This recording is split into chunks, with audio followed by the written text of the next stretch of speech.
Pois é, você acabou de ver aí, né, no TBT, o Fernando Iglesias, analista da Safras e Mercado, né, explicando a crise da suinocultura em março de 2022. E agora nós trazemos o Fernando Iglesias, né, 2 anos e 3 meses depois, para atualizar um pouquinho diferente, né, com bigodinho, com a cavanhaque, né, Fernando? As coisas mudam, né? Mas eu queria que você falasse um pouco o que mudou na suinocultura brasileira em termos de rentabilidade. Boa noite, Fernando. Mais uma vez, um prazer tê-lo aqui. Boa noite a todos. Um abraço, Petrin. E sim, a suinocultura brasileira viveu momentos aí muito difíceis em 2022 e, além de ter excesso de oferta aqui no mercado brasileiro, nós também tínhamos custos muito altos. Então, a margem do setor estava estrangulada. Nesse momento, o que nós temos na suinocultura é uma queda de custos, que o milho está de fato mais barato nos últimos meses, da mesma maneira que nós temos também aí um forte ritmo de exportação com ótimas novidades, né? A Filipinas, que é um país aí que tem se destacado nas compras de carne suína brasileira, está expandindo o volume de compras, temos mais frigoríficos sendo habilitados. Então, o setor reúne um forte ritmo de exportação, com queda de custos e uma oferta doméstica mais equilibrada.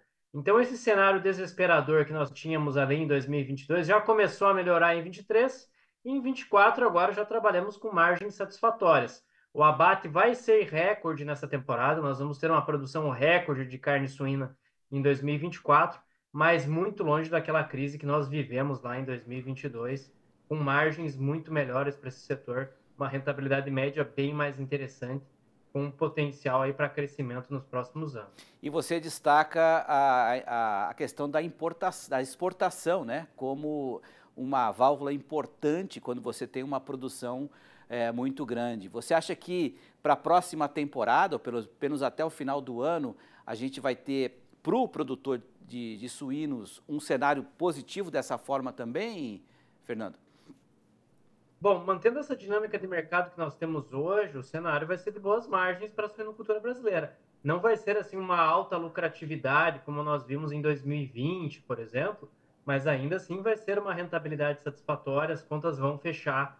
Então nós temos aí um momento que é interessante para o setor. O que pode colocar um pouco, pode estragar esse momento da suinocultura brasileira? Não é nem o que está acontecendo em relação ao mercado do suíno, da suinocultura propriamente dita.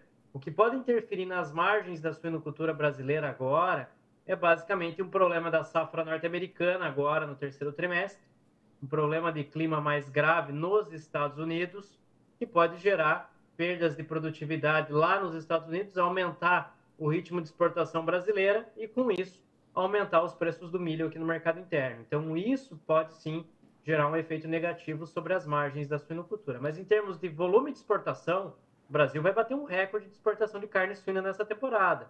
Em termos ali de mercado interno, também há melhoras dos indicadores de consumo aqui no mercado doméstico. Então, demanda não vai ser necessariamente o problema da suinocultura nessa temporada. Realmente, o que pode pesar um pouquinho é, de fato, a estrutura de custos, mas para isso, tem que monitorar clima nos Estados Unidos, precisamos acompanhar aí o desenvolvimento das lavouras norte-americanas para entender esse quadro de abastecimento no restante do ano, durante o segundo semestre. E o milho e o farelo de soja representam um percentual muito significativo, né, no custo de produção, não, Fernando?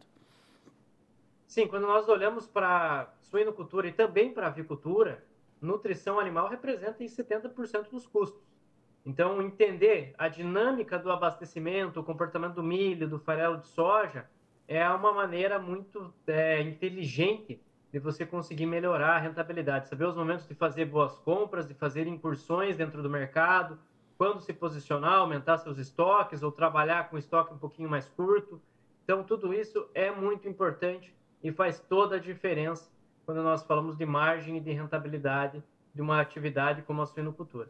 Eu só tenho mais um minuto, mas é importante saber se já houve um impacto em relação às perdas no Rio Grande do Sul desse setor da suinocultura. A gente sabe que muitos animais morreram, granjas foram comprometidas também, né? Vocês têm alguma informação mais atual em relação a isso, Fernando? Bom, vamos lá. Prejuízo para a suinocultura gaúcha, nós estamos falando aí de 80 a 100 milhões de reais. A avicultura foi mais prejudicada, mais de 250 milhões de reais em prejuízo. esse tipo de... as perdas nesse porte não vão gerar problemas de abastecimento nem do ponto de vista regional, nem do ponto de vista nacional, tá? Nem em escala regional, nem em escala nacional. Tivemos prejuízos, mas os demais frigoríficos, as demais indústrias ali do Rio Grande do Sul terão condições de atender, né, de suprir essas perdas que aconteceram ali nas regiões afetadas pelas enchentes. Quero agradecer ao Fernando Iglesias, mais uma vez, que nos ajudou a fazer o TBT desta quinta-feira, depois de 2 anos e 3 meses. Obrigado, viu, Fernando? Uma boa noite. Bom, é um prazer participar aqui. Contem comigo mais oportunidades. Boa noite a todos, até a próxima.